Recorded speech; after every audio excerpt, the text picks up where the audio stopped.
Welcome to Our View on Outview, a weekly discussion of hot topics affecting our community. This is for the week ending April 10th, 2010. At the table this week in Seattle are Sean Niddle with Seattle Gay News and gay sex expert Dr. Jalen Ricks. Plus, a live on-the-phone chat with Los Angeles comedian Tony Tripoli of Style TV's program The Dish. And now, your moderator, M.K. Scott. Thank you for joining us today, and let's first of all, let's talk about, since you are here in person this week, yes. Let's talk about a little bit about your book that is going to be released. It's being released in May. I just got the actual copies in hand on Monday, my load of copies there. And I'm very excited. I grew up in a Southern Baptist environment, and when I began to deal with my sexuality, one of the only options I had at the time was to go to an ex-gay, a de-gayification ministry. And this was in college, so my parents didn't know. And didn't work, sorry. And since that time, I have spent a lot of time just recovering from all that. And realizing that what goes on in an ex-gay environment often is what goes on in many religiously abusive, extreme fundamentalist, even almost cult-like aspects. And some of those aspects were in my upbringing.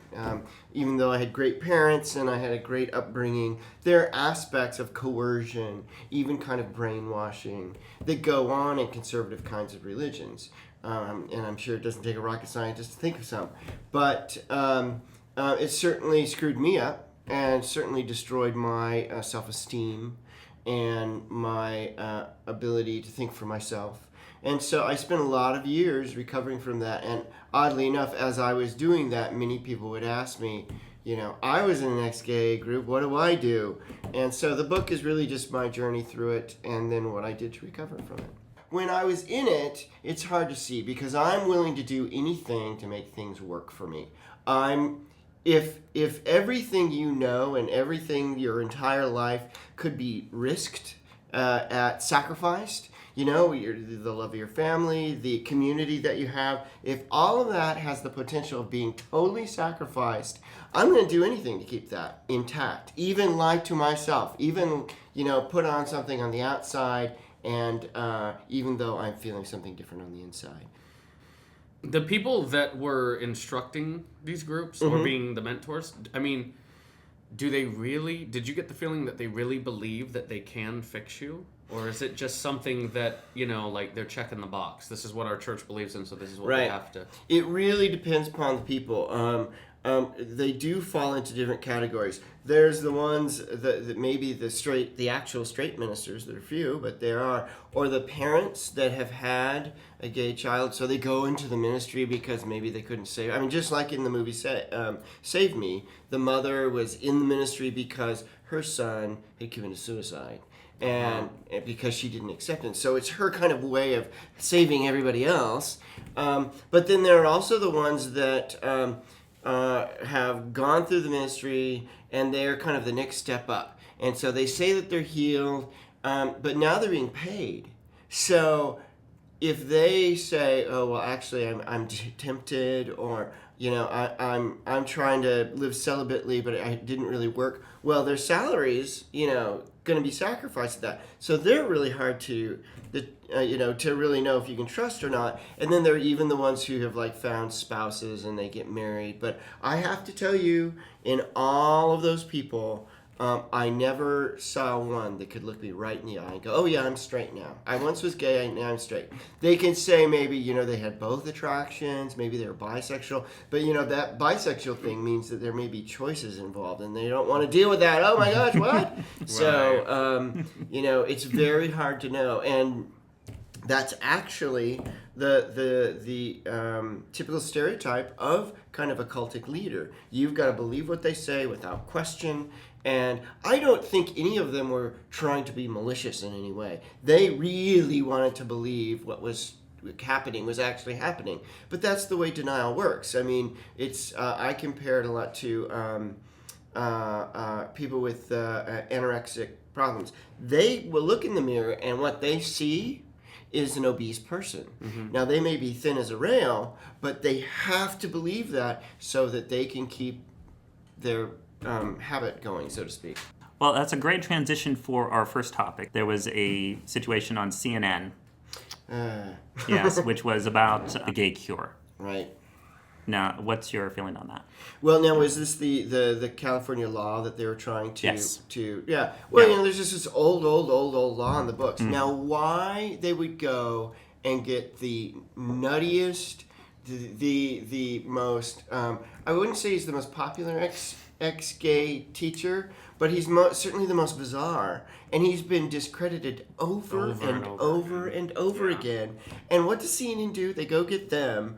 And he is one of the most popular CNN segments. He's the one that, I forget the woman who's interviewing him, but he's holding the guy in his arms. And he goes, this is kind of therapy, hugging the guy, And you're like, yeah, right, But I don't know. I don't know why they would do that and then get him. And then I guess they didn't even give him the opportunity for anybody to rebuttal. He gets all that free PR, and he didn't even have a therapy license. I don't know how he does it, but he has a big counseling. He must have some way to get around it. But Now, should CNN apologize for letting that happen? I don't know if they should let that. I think they should apologize for having it be so one-sided. When it's not even really about ex-gay stuff. It's just about this old law in the books that they're going to update, and it's outdated. Take it off the books. No big deal. That everyone can relate to. There Right. are laws in every state that are outdated, so it's not like it's a gay or straight issue. You're right. They bring somebody on to talk about an old, outdated law, and they bring somebody on who's so sensational, who's just Right. going to, spew their own hate. Yeah. And it really just didn't seem to fit with the topic very well. Yeah.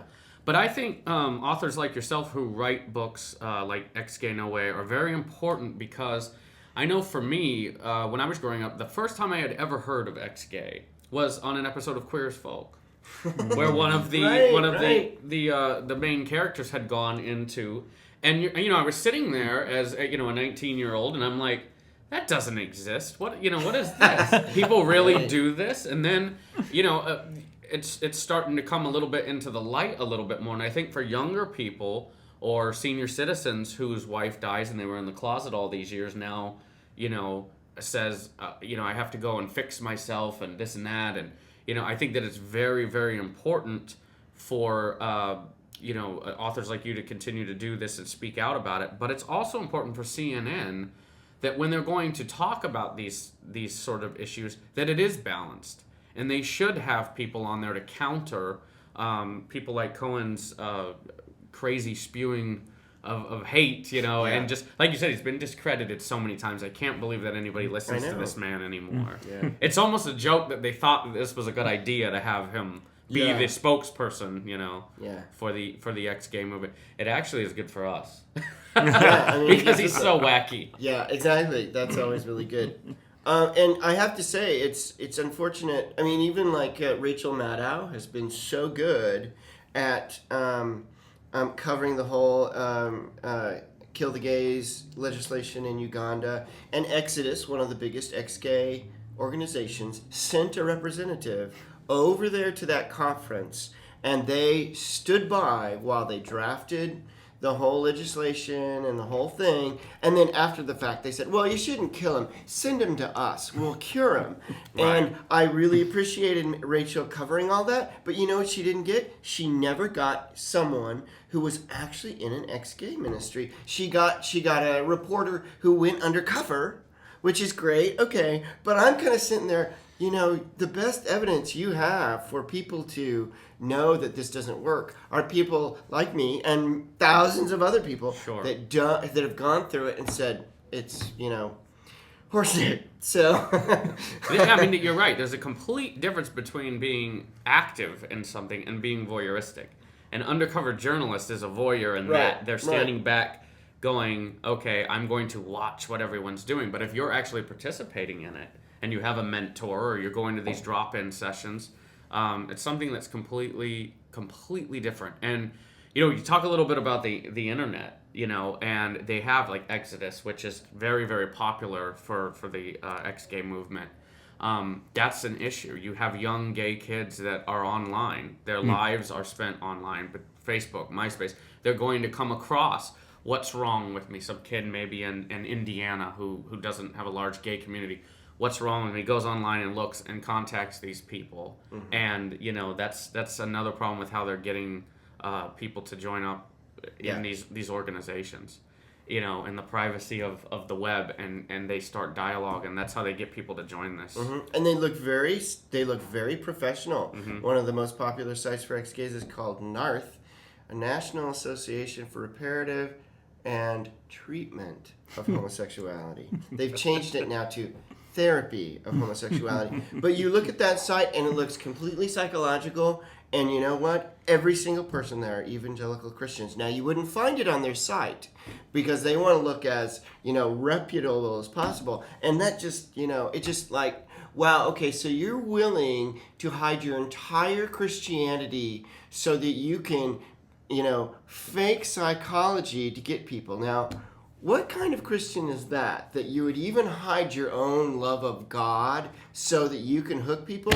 It just chaps my hide is what it does. How about with the APA, where I actually first found out about Cohen and Exodus was when the APA late last year came out and said there is absolutely no evidence to back up that someone could be ex-gay. And they had this whole report that they sent out about why it from the APA, which is an organization that used to say in the 70s up until I believe 74 or something like that homosexuality was a mental disorder. So they've progressed, and now it's funny that years later they're going, this is crazy. There is nothing to back this stuff up. So again, why didn't CNN have someone from the APA on there who can actually say, are you guys kidding with this? How they would pluck him out of nowhere, and I don't think it has any merits at all. Yeah. So. Now, speaking of that, was actually something really funny I saw earlier today. The Ku Klux Klan has issued a disclaimer. Really? We are not associated whatsoever with the Westboro Baptist Church. That's gotta be. We do not tolerate their methods. Wow. So imagine there's something that is worse than the KKK. Wow, that is amazing. And I've even said to some religious organizations, look, I don't know what you're thinking, but I do know that you accept gays and lesbians, but I'm sorry, there's people like the pastor of the Westboro Baptist Phelps, who are drowning you out. So I don't care how good your love is. You need to do something to upstage him. You need to make statements that you're not associated with him. And yet, that's hilarious. The Ku Klux Klan will even say, we don't have anything to do with this nut job, but other religious organizations don't. What the heck? One of the funniest things I heard all week. The last time Phelps was in town, it was last year, and he came to protest at 2 churches here. It was funny because, are you familiar with the Sisters of Perpetual Indulgence, the gay nuns? They showed up with a bubble machine, and they pointed the bubble machine at the group and just shot bubbles towards them, which made them look completely ridiculous and made the whole thing lighthearted. And then some members of Seattle Out Protest showed up with a sound system and was blasting Cher music towards them to drown out their. Because what we wanted to do was, the feeling was, don't take these people serious, because if you do, it gives them press. And I have to say that other than the gay media, nobody really showed up. It's like people are so over Phelps and his madness. I think that's really the best way to do that, because if you even begin to dialogue with them, that just gives them the opportunity to talk. Soundbite. Yeah, it's a soundbite. I just don't, they show up in San Francisco every once in a while. Last time they protested the Prop 8 court case. It's just in there doing the court case, and they felt the need to protest it. And then they did a number of things, but then they protested a Jewish preschool. Ask me why. Wow. With the signs that they have, which is totally offensive to even be around children. Yeah. That's crazy. Goodness sakes. Yeah. This concludes part 1 of our view on Outview. Please stay tuned for part 2.